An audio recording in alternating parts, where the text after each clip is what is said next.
Michael Jackson was a master at catchy music. The songs he wrote and released to the world remain some of the most recognizable for their simple complexity, their infectious rhythm, and their memorability. But how did he do it? The simple answer is music hooks. While a lot goes into making a song catchy, like syncopated rhythms, which we'll discuss in another video, today we will be focusing on a single line of music and how to ingrain a sound into the minds of millions, the same way that MJ has done so many times in the past. And I'll share a special tip later in the video on how to make your hooks 10 times better. And trust me, it's not what you're thinking. But some of you will be saying right now, "But Sam, I can't write like Michael Jackson. It's Michael Jackson." And to you I say, fear not, dear viewer. I'll show you how to use this in your own music by demoing a song of my own later in the video. But without getting too far ahead of ourselves, we need to ask one simple question. What's a music hook? It is a single part of a song that captures the listener's attention and keeps them engaged in the music. Another way to think of it is to imagine your favorite song right now. That very first thing that popped into your head is the music hook. Probably. Unless you're weird or not paying attention to the video. Hey, eyes up here. Michael Jackson was an expert at grabbing people's attention and was able to use a variety of music hooks in order to make his songs catchy. As there's no real consensus on how to categorize music hooks, I'll be breaking them up into 6 different parts: rhythmic, harmonic, lyrical, melodic, basic, and sfxical. I actually wrote that in my script. Don't ask me. Each has its own strengths, and knowing how to utilize them is what will help you make music that'll stand the test of time. Using the right hook can also help you stand for other things too. A rhythmic hook is a musical hook that features drums or percussion as the main focal point for the instrumentation. It can be really effective in announcing yourself or making a strong presence in a song. This could be why Michael Jackson utilized a unique rhythmic hook for his song "They Don't Really Care About Us."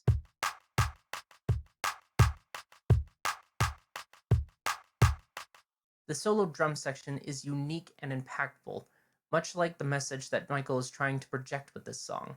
Can't you see us? Don't you care what's happening?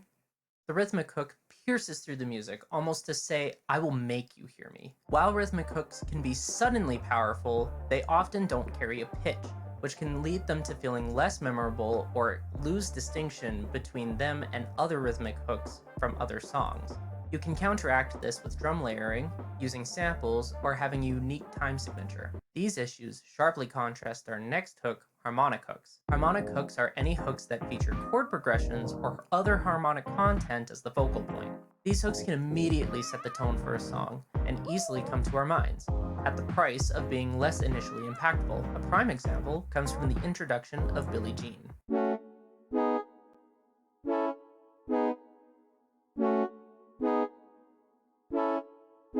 While you could argue that a rhythmic hook is present in the song first, I would say that the synth stabs are more memorable and act as a greater focal point than the drums. The danceable, slightly mysterious, slightly sad groove is only set once that harmonic hook is played. This showcases just how effective these hooks can be in establishing a piece of music.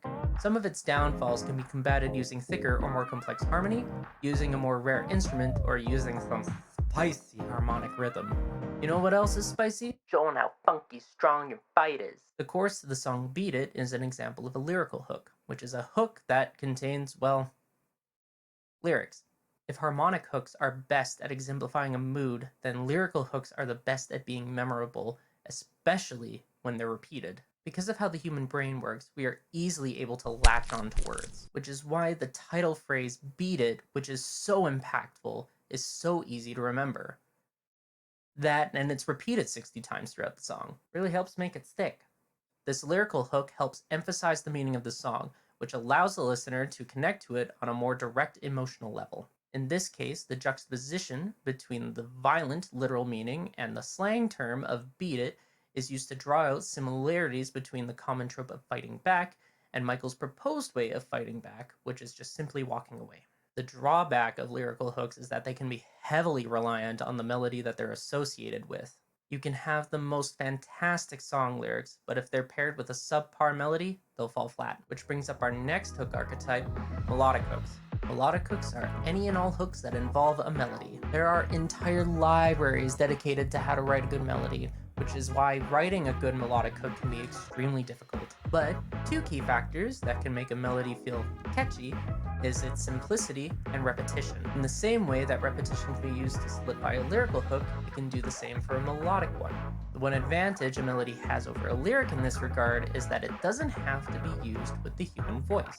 Thriller's main melodic hook is present in both the horns and Michael Jackson's voice, which allows for more repetition of that melody without it becoming stale. This can allow melodic hooks to be played more often. The second key ingredient to a catchy melody is its simplicity. Think of it this way. If your main melody is operatic and jumping all over the place, it's going to be really hard for people to sing along to it. Part of the infectiousness of Thriller is how easily people can hum along to it.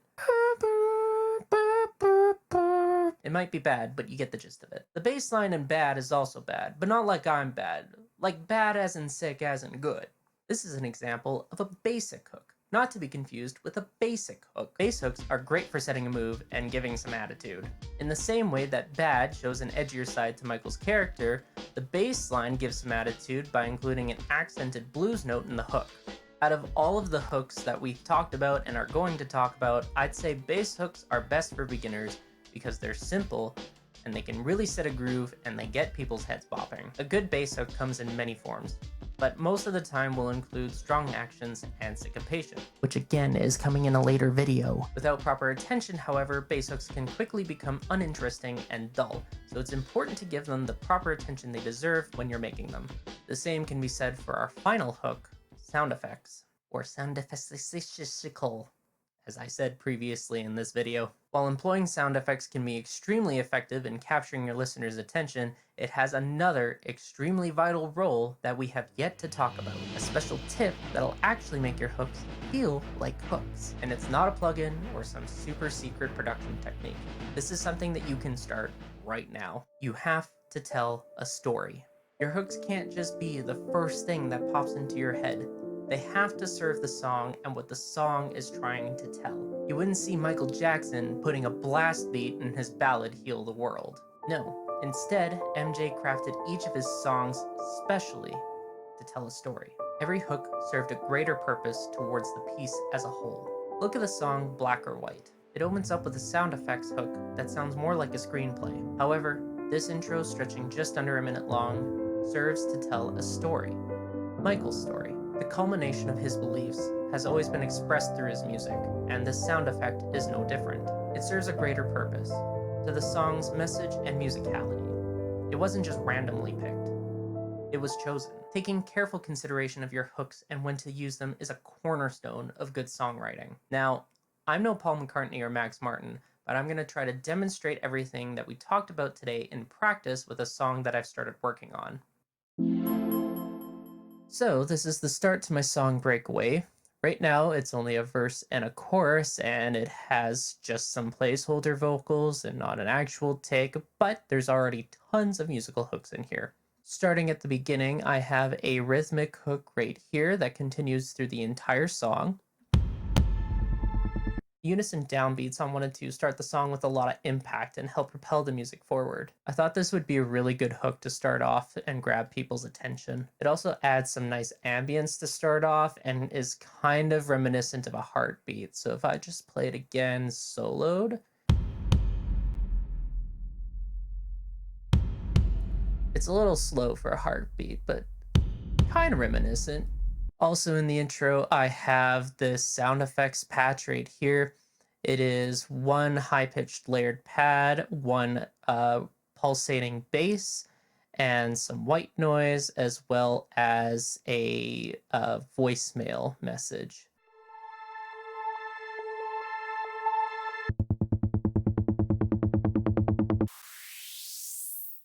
I count all 3 of these as a sound effects hook because they are meant to be experienced as a whole and they don't really serve the same function as our harmonic and bass hook when they're played on their own. The use of the voicemail was supposed to add some intrigue to the start of the piece and add to the themes of the song, leaving enough ambiguity so that it maintains that mystery. Here's all 3 of those played as a whole. 7. To save, press 9. For more options, press 6. After the drop, the guitar kicks in with a riff here.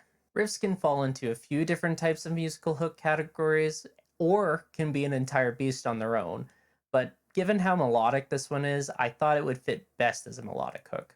It's especially melodic because the entire section before that is devoid of melodic content. And then it just kicks in.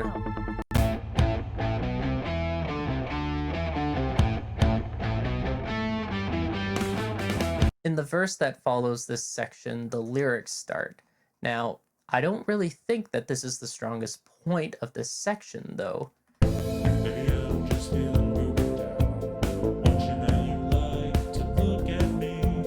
The melody and the lyrics don't really repeat all that much, and there is a far stronger section, in my opinion, that is used as a hook.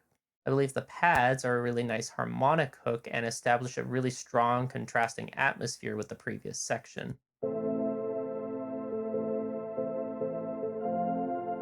It's not just the pads though, we also have this bass part. Where is it? Here.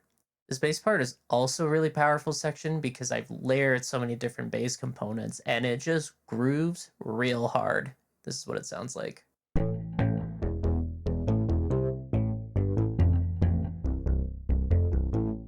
I added all these bass layers so that it would be really distinct and cut through the mix, and then I just played around with it until the groovy came out. It's not until the chorus of the song here that the lyrics and the melody on the voice have a chance to shine through as the main hooks in the song.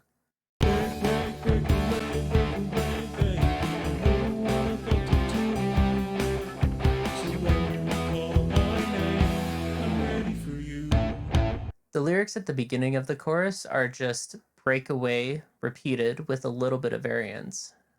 This repetition really helps them stick out. Break, break away, baby. Now, the melody, on the other hand, doesn't repeat, but it is simple.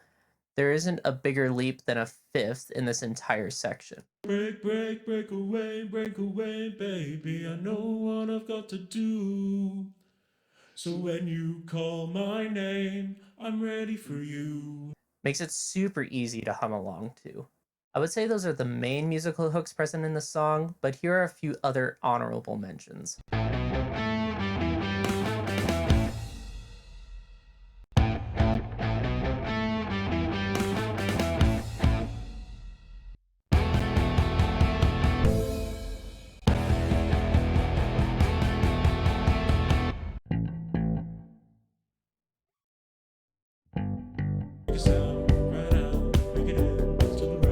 All of this to say that it is not enough to have one of these hooks on their own.